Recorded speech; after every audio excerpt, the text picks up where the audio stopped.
Sup guys, so quick tutorial for today when it comes to Shopify dropshipping. Today I'm going to show you how to add policies to your footer menu on your Shopify store. And as you can see, it's pretty easy. We just need to go to policies inside of settings, and let's just click on create from template.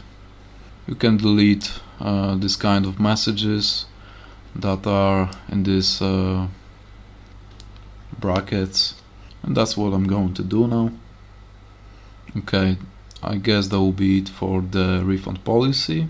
Now let's click on create from template as well. When it comes to privacy policy, there are more of these messages to the store owner in the brackets. I'm going to delete them as well. Same with the terms of service. Now we got to the interesting part, because shipping policy doesn't have any template.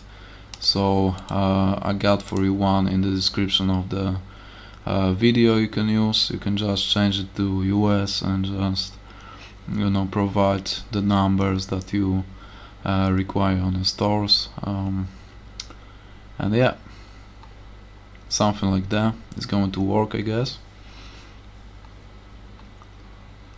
And we can leave the contact information as well as legal notice, and I'm just going to save everything for now.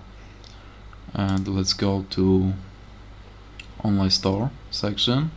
Let's go to pages, or actually navigations, sorry about that.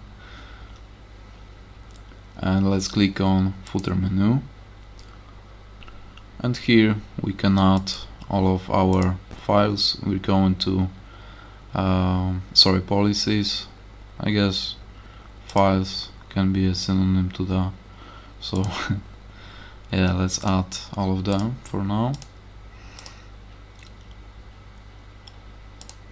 And we have all of the policies, and now is the time to add the contact page. So we're going to go to pages.